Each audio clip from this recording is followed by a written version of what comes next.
O que é script? Script é receita do bolo. Script é uma técnica pronta para todo mundo. E todas as pessoas aplicam essa técnica. E isso, pessoal, não funciona. Desde os anos 70, os maiores terapeutas, como o Milton Erickson, já descobriram que as pessoas são diferentes. Elas têm causas diferentes. Por mais que elas apresentem o mesmo sintoma, as crenças são diferentes, os motivos que levaram aquele problema é diferente, os gatilhos que disparam o problema são diferentes. O que é o protocolo? O protocolo é um conjunto de ferramentas que são adaptadas de maneira personalizada ao cliente. Ou seja, eu tenho uma estratégia, eu tenho uma lógica, eu tenho alguns princípios que eu me baseio, tenho algumas técnicas, mas na hora de aplicar vai depender da entrevista que eu faço com a pessoa, vai depender da anamnese, e aí sim eu vou conseguir adaptar essas técnicas. Então, não tem script para depressão, script para fobia. Já tratei N pessoas com esses problemas, mas cada uma foi de um jeito. Então, eu quero que vocês entendam os princípios por trás da técnica. E não só a técnica, porque você se sente livre para criar.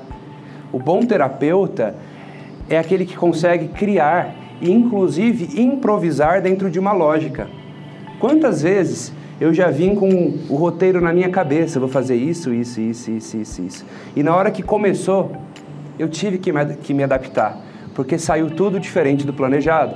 A cliente ou o cliente começou a responder de maneira inesperada, começou a dar respostas diferentes e eu tive que ir me adaptando. E isso é terapia sob medida. Então hoje eu trabalho com essa terapia sob medida. Eu devolvo o que o cliente me traz. Basicamente é isso. Todo o fundamento da terapia personalizada, principalmente da hipnose ericksoniana, se baseia nesta técnica sob medida personalizada, como se fosse um terno de alfaiate que serve para você, só para você. Para o seu vizinho não serve, eu tenho que fazer um outro para ele. Então, se você já viu algum vídeo meu no YouTube ou no Instagram, você já talvez percebeu que cada técnica foi de um jeito. Cada hora foi de um jeito. E vocês pensam assim, ele já sabia o que fazer antes. Não. Lógico que eu sabia o princípio, mas a hora que eu começo, eu vou criando a partir daquilo. E realmente, pessoal, parece que é assim, né? Parece o quê? Que a hipnose é um poder, que você tem um problema, você vem até o hipnoterapeuta e ele te resolve. Não parece que é assim? Mas não é assim. Não é assim. Na verdade, você que se hipnotiza através do hipnólogo. Toda hipnose é uma auto-hipnose. Você que se hipnotiza através do hipnólogo. Você que se trata através do hipnólogo. Então, eu já tive clientes que disseram o seguinte: Lucas, em quantas sessões você faz eu parar de fumar? Bom, é complexo isso, não é? Você fuma por 30 anos. Aí eu, Lucas, faço você parar em 15 minutos. Pode acontecer? Pode. Mas se acontecer, foi você que teve um clique, um insight e falou, o que ele está falando faz muito sentido, que seja em nível subconsciente. E aí você toma uma atitude drástica a partir daquele dia. Então, não é uma coisa totalmente induzida, é uma parceria. Eu já tive uma cliente que falou assim, em quantas sessões você meio emagrece? E aí a gente entra numa polêmica. A hipnose emagrece alguém? Depende do ponto de vista. Eu acho que ela imaginava que eu fosse falar algo assim, olha, eu vou contar de 1 a 5, a cada número você perde 1 quilo a menos. 1 quilo a menos. E vai perdendo 2 quilos a menos, isso.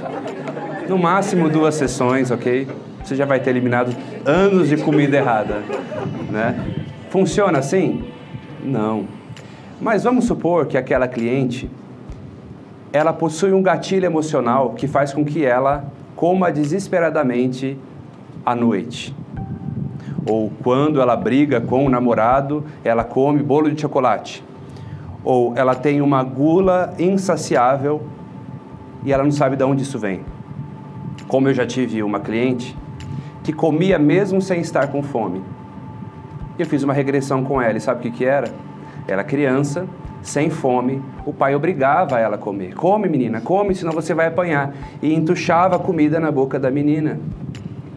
Anos fazendo isso. Criou um condicionamento nela, de que, mesmo sem fome, eu preciso comer. E isso é tratável. Então, no que tange a parte psicológica, emocional, sentimental, imaginária, ótimo, a gente atua. Agora, no que tange a parte física, é apenas uma consequência.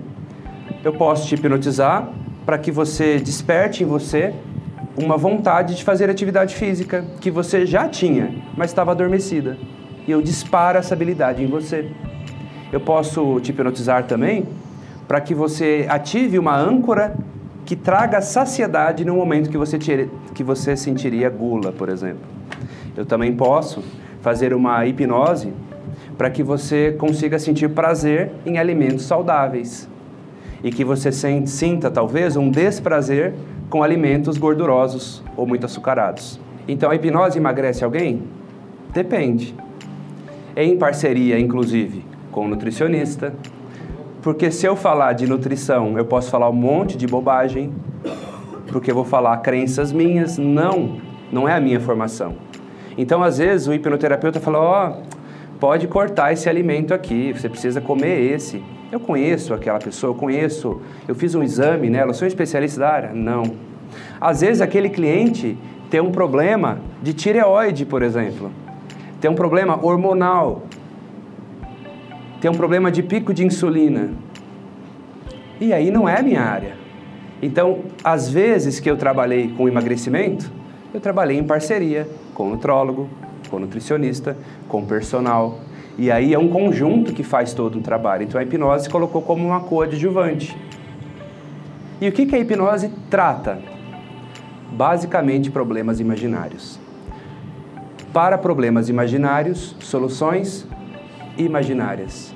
Problemas imaginários são aqueles que você criou na sua cabeça, você não nasceu com ele. Você não nasceu com fobia de elevador, com fobia de avião. Você não nasceu tendo crise de pânico. Você não nasceu com crenças limitantes. Você não nasceu com trauma de infância. Você não nasceu acreditando que não é capaz. Você não nasceu com hábitos negativos. Você não nasceu gaguejando. Tudo isso foi aprendido, consciente ou inconscientemente.